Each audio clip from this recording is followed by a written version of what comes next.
So often we are compelled by the conditions and the environment we live in to look at things in a fantasy manner, a fantastic way, rather than from the viewpoint of reality.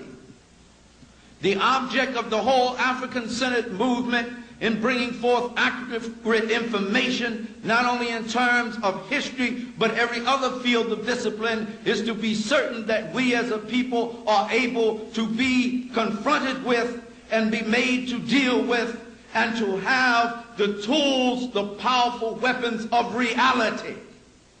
Whether that reality is pleasant or unpleasant, we must be able to deal with reality in order to be rational and sane and to reach that place for which we are being called to go.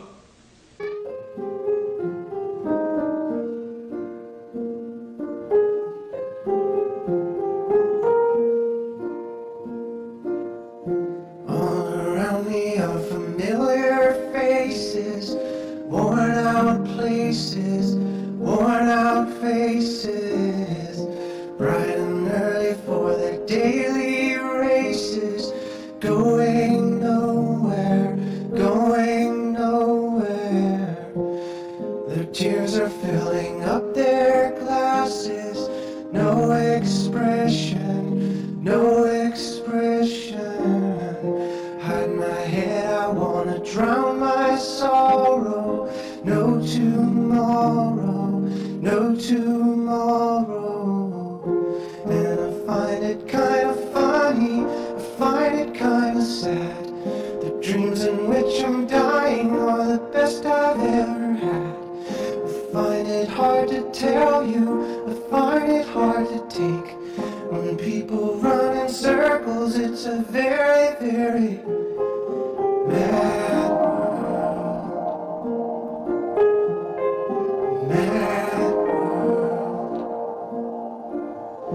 Children waiting for the day they feel good. Happy birthday, happy birthday. And to feel the way that every child should. Sit and listen, sit and listen. Went to school and I was very nervous. No one knew me, no one knew me. Hello teacher, tell me what's my lesson. Look right through me, look right through me. And I find it kind of funny, I find it kind of sad.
Lucifer, what is your problem? Just that, sir. Okay. I'm a Christian, sir. I'm pure and virtuous and wholesome and innocent. How can you say anything bad about me? Sir, you need to be born again. I am born again. Now, did you just say that you were Lucifer? I am Lucifer. Okay, define Lucifer for me. Pure, virtuous, wholesome, innocent individual that's out to help people. Lucifer is? Yeah. Say that again. Lucifer is a pure, holy... Virtuous. Virtuous. Now, is he the Lucifer that God created? That's the same one. Oh, man, this is great. I'm going to put this on the internet. Oh, Amen. God bless you, Amen. brother. Because that's exactly what the Shriners and Masons teach, is that Lucifer is light. No. And you're, what you're about confirming those hospitals? You know what, sir? Jesus said, many will say to me on that day, Lord, Lord, did we not do these good deeds in your name? And you'll say, away from me, you workers of iniquity. I never knew you.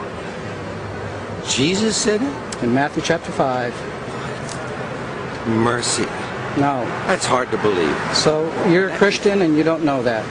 Actually. No, I really am. You are. Because I'm pure and virtuous. You're pure and virtuous, okay. Yeah. Mm-hmm. In other words, you're perfect without Jesus, right? No. Okay, tell me about Jesus. Who is Jesus?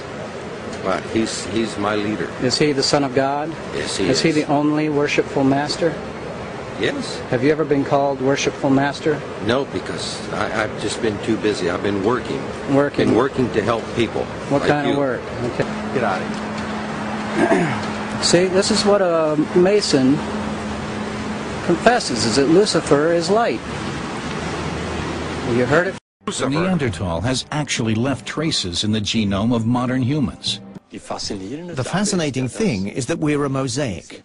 Our genome is a kind of mosaic. The researchers sequenced 5 additional genomes. They stem from people from all over the world. The comparison with the Neanderthal genome brought completely unexpected results. The inheritance from the Neanderthal is unevenly distributed across the world.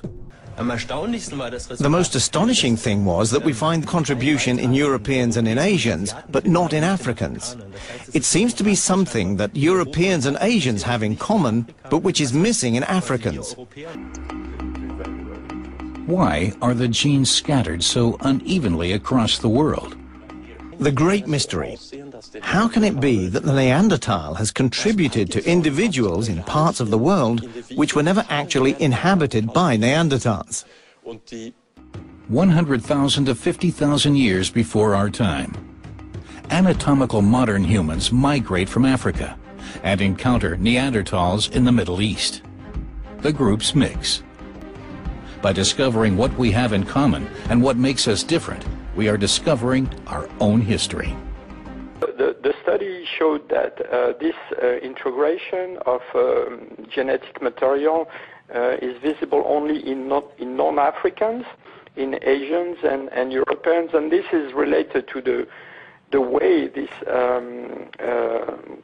crossing between the two species occurred. Out of the 3.5 billion base pairs, which are the coding of our DNA, only 3% are really what geneticists call genes. But what we know is that we have some genes in modern humans which are different. Jean-Jacques Heblin, let me stop you there because I want to turn to Dumitru Karadimas now. Now, you're an anthropologist. You're looking at this from a slightly different angle. But how do you think that this discovery could impact the way that we look at ourselves and our origins? Yes, I think it's quite interesting. It's fascinating. Just because we had this idea that we could be a completely pure species. In that, I mean that Homo sapiens could be something completely different from the other hominids that exist. Now, if the result that is bring to us shows that actually for a part of the actual humans, we have some elements coming from the Neanderthal genes. So it will be interesting because we cannot go on with the idea that we are a complete pure species. This is a skull of a modern human, and this is from a Neanderthal. Look closely and you can see that this one has a slightly longer brain case. Most scientists believe that these are two separate species and there wasn't much interaction between the two. But now we know there was interbreeding and that all non-Africans living today are part Neanderthal. The researchers extracted DNA from Neanderthal fossils and compared it with that taken from people living today. They found that the DNA of Europeans and Asians is Neanderthal. It's a very exciting discovery because it gives us really the first strong evidence that there was interbreeding with people like the Neanderthals. And it means that modern humans in different parts of the world may have slightly different mixes. Research has found that many human beings actually have Neanderthal DNA. In us, many of us anyway, there is new evidence that humans inherited up to 4% of our DNA from Neanderthals. The study in the journal Science is based on painstaking research into 3 Neanderthal bone fragments. Scientists reconstructed the Neanderthal genetic code and compared it to modern humans from across the globe and found there was up to a 4% match with humans everywhere but from Africa. Despite the old assumption that Neanderthals disappeared from the evolutionary chart, Neanderthals aren't quite extinct. They all live on a little bit in many of us. It's a debate that's engaged scientists for 100 years or more. What's our link with Neanderthal man and woman? And moreover, did we ever mate? Now the truth is out of the box. According to research released tonight, DNA evidence shows modern humans interbred with Neanderthal. People like me have argued that there might have been interbreeding in the past, but all trace of it could have disappeared. This shows it didn't disappear, and it's there at a reasonable level. There are at least 70 genes that have been picked up that seem to be unique to the modern human line.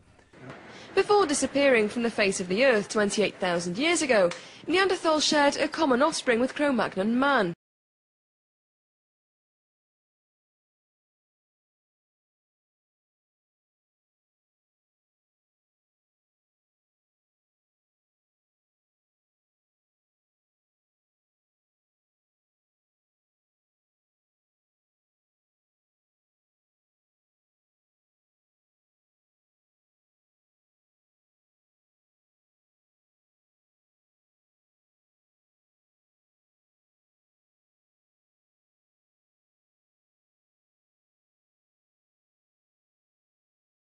Running this earth.